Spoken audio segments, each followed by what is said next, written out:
नमस्कार दोस्तों।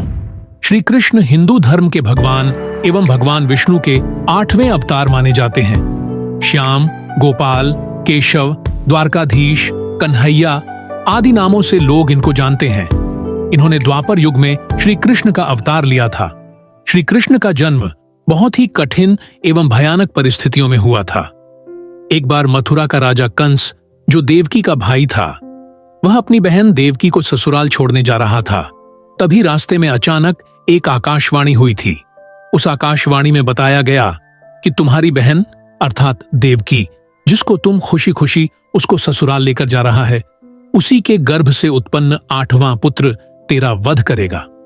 कंस डर गया। तभी उसने वासुदेव, देवकी के पति, जान से मार देने के लिए कहा। तब देवकी ने कंस से विनती की और कहा कि मैं स्वयं लाकर अपने बच्चे को तुम्हारे हवाले करूंगी। आपके बहनोई बेकसूर है, उनको मारने से क्या लाभ मिलेगा। कंस ने देवकी की बात मान ली तथा वासुदेव और देवकी को मथुरा के कारागार में डाल दिया।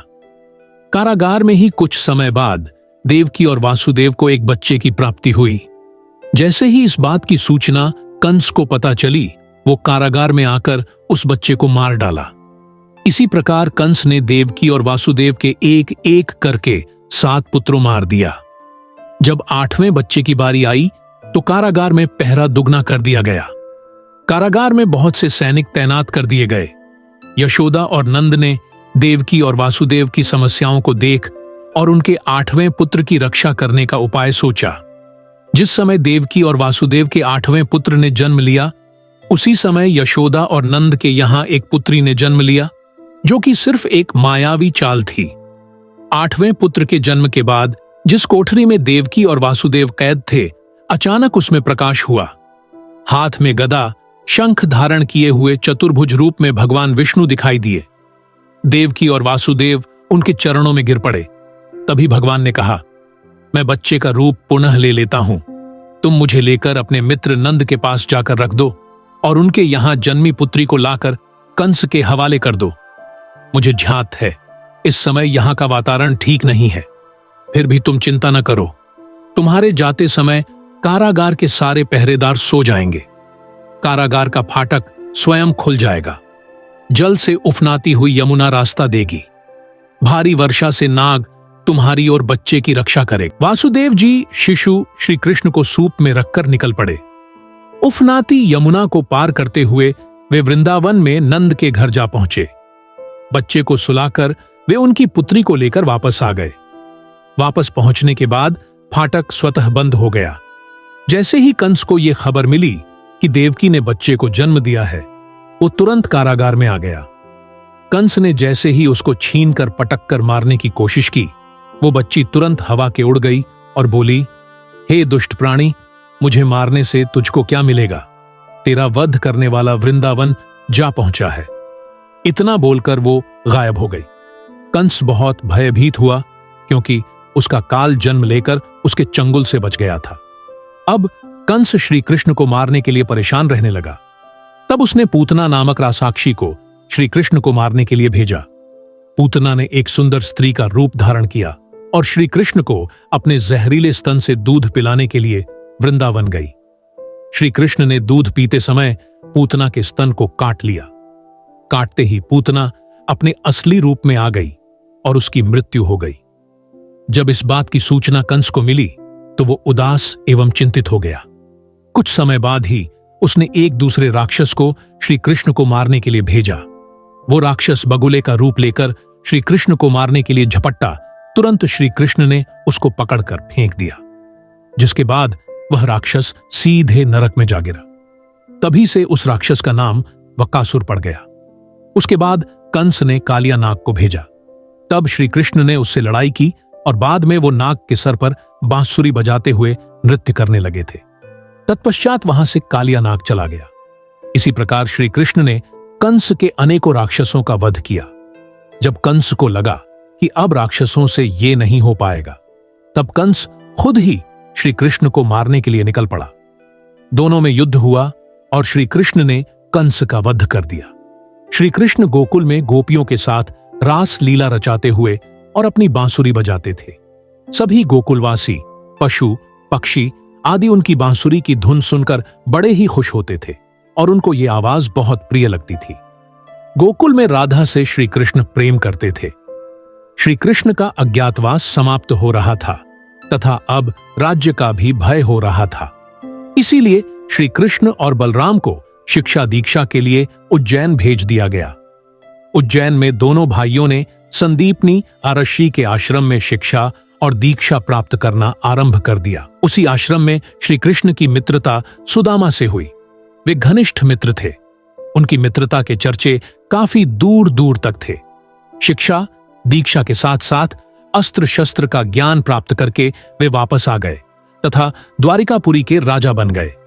मध्य प्रदेश के धार जिले में अमझेरा नामक एक कस्बा है। वहां उस समय राजा भीष्मक का राज्य था। उसके 5 पुत्र तथा एक बेहद ही सुंदर पुत्री थी। उसका नाम रुक्मिणी था। वो अपने आप को श्री कृष्ण को समर्पित कर चुकी थी। जब उसको उसकी सखियों द्वारा यह पता चला कि उसका विवाह तय कर दिया गया है, तब रुक्मिणी ने एक वृद्ध ब्राह्मण के हाथों श्री कृष्ण को संदेश भेजवा दिया। जैसे ही यह संदेश श्री कृष्ण को प्राप्त हुआ, वे वहां से तुरंत निकल पड़े। श्री कृष्ण ने आकर रुक्मिणी का अपहरण कर लिया और द्वारिकापुरी ले लाए। श्री कृष्ण का पीछा करते हुए शिशुपाल भी आ गया, जिसका विवाह रुक्मिणी से तय हुआ था। द्वारिकापुरी में दोनों भाइयों श्री कृष्ण और बलराम की सेना तथा शिशुपाल की सेना के साथ भयंकर युद्ध हुआ, जिसमें शिशुपाल की सेना नष्ट हो गई। श्री कृष्ण और रुक्मिणी का विवाह बहुत ही धूमधाम तथा विधि विधान पूर्वक किया गया।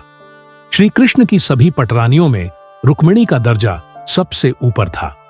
श्री कृष्ण महाभारत के युद्ध में धनुर्धर अर्जुन के रथ के सारथी भी बने थे। श्री कृष्ण ने युद्ध के दौरान अर्जुन को बहुत से उपदेश दिए थे, जो कि अर्जुन को युद्ध लड़ने के लिए बहुत ही सहायक सिद्ध हुए थे। ये उपदेश गीता के उपदेश थे, जो श्री कृष्ण के द्वारा बताए गए थे। यह उपदेश श्रीमद् भगवत गीता के नाम से आज भी विख्यात है। भगवान श्री कृष्ण ने इस युद्ध में बिना हथियार उठाए ही इस युद्ध के परिणाम को सुनिश्चित कर दिया था। महाभारत के इस युद्ध में अधर्म पर धर्म ने विजय प्राप्त करके पांडवों ने अधर्मी दुर्योधन सहित पूरे कौरव वंश का विनाश कर दिया था। दुर्योधन की माता गांधारी अपने पुत्रों की मृत्यु एवं कौरव वंश के विनाश का कारण भगवान श्री कृष्ण को मानती थी। इसीलिए इस युद्ध की समाप्ति के बाद जब भगवान श्री कृष्ण गांधारी को सांत्वना देने के लिए गए थे, तभी अपने पुत्रों के शोक में व्याकुल गांधारी ने क्रोधित होकर श्री कृष्ण को यह श्राप दे दिया कि जिस तरह मेरे कौरव वंश का विनाश आपस में युद्ध करके हुआ है, उसी तरह तुम्हारे भी यदुवंश का विनाश हो जाएगा। इसके बाद श्री कृष्ण द्वारिका नगरी चले आए। महाभारत के युद्ध के लगभग 35 वर्षों के बाद भी द्वारिका बहुत ही शांत और खुशहाल थी। धीरे धीरे श्री कृष्ण के पुत्र बहुत ही शक्तिशाली होते गए और इस तरह पूरा यदुवंश बहुत ही शक्तिशाली बन गया था। ऐसा कहा जाता है कि एक बार श्री कृष्ण के पुत्र सांब ने चंचलता के वशीभूत होकर दुर्वासा आर्षि का अपमान कर दिया था, जिसके बाद दुर्वासा आर्षि ने क्रोध में आकर सांब को यदुवंश के विनाश का श्राप दे दिया था। शक्तिशाली होने के साथ ही अब द्वारिका में पाप एवं अपराध बहुत ही अधिक बढ़ गया था। अपनी खुशहाल द्वारिका में ऐसे माहौल को देखकर श्री कृष्ण बहुत ही दुखी थे। उन्होंने अपनी प्रजा से प्रभास नदी के तट पर जाकर अपने पापों से मुक्ति का सुझाव दिया, जिसके बाद सभी लोग प्रभास नदी के किनारे पर गए। लेकिन दुर्वासा ऋषि के श्राप के कारण वहां पर सभी लोग मदिरा के नशे में डूब गए और एक दूसरे से बहस करने लगे। उनके इस बहस ने गृह युद्ध का रूप ले लिया, जिसने पूरे यदुवंश का नाश कर दिया। भागवत पुराण के अनुसार ऐसा माना जाता है कि श्री कृष्ण अपने वंश की विनाश लीला को देखकर बहुत व्यथित थे। अपनी इसी व्यथा के कारण ही वे वन में रहने लगे थे। एक दिन जब वे वन में एक पीपल के पेड़ के नीचे योग निंद्रा में विश्राम कर रहे थे, तभी जरा नामक एक शिकारी ने इनके पैर को हिरण समझकर उस पर विषयुक्त बाण से प्रहार कर दिया था। जरा द्वारा चलाया गया यह बाण श्री कृष्ण के पैर के तलुए को भेद दिया था। विषयुक्त बाण के इसी भेदन को बहाना बनाकर श्री कृष्ण ने अपने देह रूप को त्याग दिया और नारायण रूप में बैकुंठ धाम में विराजमान हो गए। देह रूप को त्यागने के साथ ही श्री कृष्ण के द्वारा बसाई हुई द्वारिका नगरी भी समुद्र में समा गई थी। वीडियो कैसा लगा कमेंट करके अवश्य बताएं। धन्यवाद।